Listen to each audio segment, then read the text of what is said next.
Alright, so I just got back from watching Furiosa, a Mad Max saga, the prequel to Mad Max Fury Road, which came out 9 years ago, believe it or not. Feels like just yesterday I was watching trailers for that movie back in high school. But anyway, so this is the long-awaited prequel to that movie. I know a lot of people were hoping we get a sequel to Fury Road, but we got a prequel instead about Furiosa, who was a big standout character in that movie. A lot of people actually say that that movie, Fury Road, is more about Furiosa than it is about Mad Max. Mad Max is just kind of along for the ride in that movie, and I would agree with that. He's kind of the audience surrogate in that movie. So now this movie gives the full, she's in the title, gives the full attention to her backstory. We learn where she came from, what her deal is, and all that stuff. So first, I have a lot of stuff to say about this movie. I'm going to get some slight negatives out of the way, and then I can talk about the positives, because spoiler alert, this is a great movie. I loved it. But some slightly negatives is that it is a prequel, and so it has some of that prequelitis.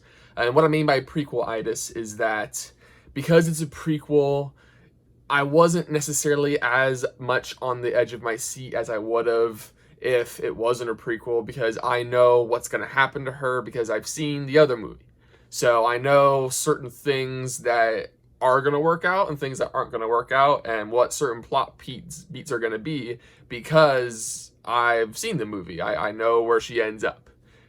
So that is not really this movie's fault. It's just the problem of prequels.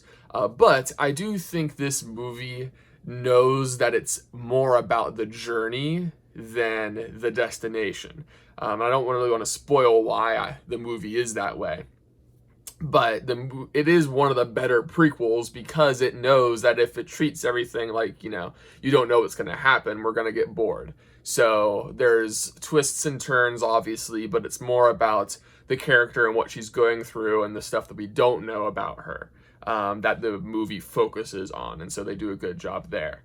The other slight negative is that I don't love it as much as Fury Road, because Fury Road was basically one big long chase scene throughout the entire movie. It's just a big chase scene, and it doesn't put its foot on the brakes at all, almost at all, that whole movie.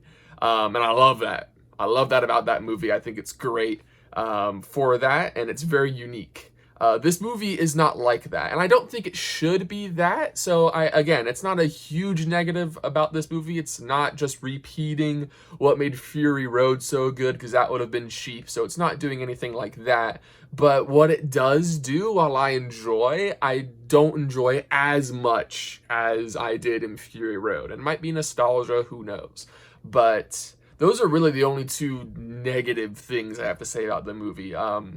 Other than that, everything's pretty positive. I guess the special effects are a little less convincing certain times here and there. You can tell there's some CGI going on, but that's not really a big deal either. So the positives. So like I said, it's not one big chase scene like Fury Road. Instead, the director, George Miller, decided to make this like an epic odyssey, like you would read in Greek mythology, just the trials and tribulations of this one character on this epic journey throughout her life. We start, when she's young. You've seen the trailers. We start where she's young, and we go until she's Anya Taylor-Joy's age, who's the actress that plays Furiosa. And I think that was really good, because instead of just trying to repeat past success, we're trying something new, and they're doing it really well. I felt like I was watching some sort of modern version of the Odyssey, literally, about Odysseus. And I really enjoyed it for that. I thought it was really cool. It was like a Greek myth come to life on the screen, except it's in the desert in Australia in the post-apocalypse where there's lots of cars. So that was really cool. The directing is also super vibrant. There's a lot of energy behind it, just like Fury Road. So that hasn't left, and it's got the same aesthetic. You can tell this is in the same universe just because of the way it's directed. So we don't lose that. So that's fun. We get some cool, interesting shots that we don't normally see in movies like this. So that's cool as well. The performances are really good. The two standouts, unsurprisingly, are Anya Taylor-Joy as Furiosa. She does a really good job of being an action hero, and she sells a lot of the silent scenes really well. She's got really expressive eyes, and she uses those to her full advantage, so you can tell what's going on in her head without her speaking, because this could almost be a silent movie. There's a lot of parts in the movie where there's little to no dialogue going on. Now, there are some dialogue heavy scenes, but you could watch most of this movie on mute and get what's going on. And I think that's intentional. So good on Anya Taylor-Joy for being able to pull that off. Props to her. And then the other standout is Chris Hemsworth. He's one of my favorite actors, and he's just really enjoying himself here. You can tell he's having fun being the bad guy, because I don't think he's ever been the bad guy, at least not in anything I've seen. So he's really enjoying being, evil in this movie, and being Australian as well, because Chris Hemsworth is Australian, but we don't see him having an Australian accent all that much in movies. So you can tell he's having fun just, going off the handle and just being crazy in this movie, and he does a really good job. But not only that, he also knows when to reel it back in for some of the more dramatic scenes. He's not, off kilter the whole movie, and you can see there's something going on with this character behind the crazed eyes, and the crazed persona. There's something deeper to his motivations and why he is the way he is, and we get little hints in the movie, and I think his performance really sells that.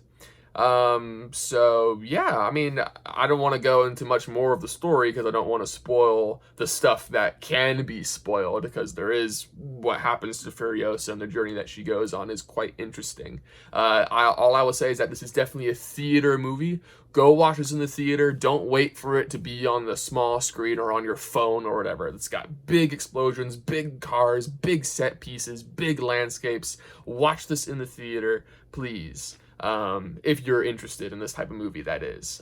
So yeah, if you are interested, Furiosa, a Mad Max Saga, is in theaters right now, and you can go ahead and check it out.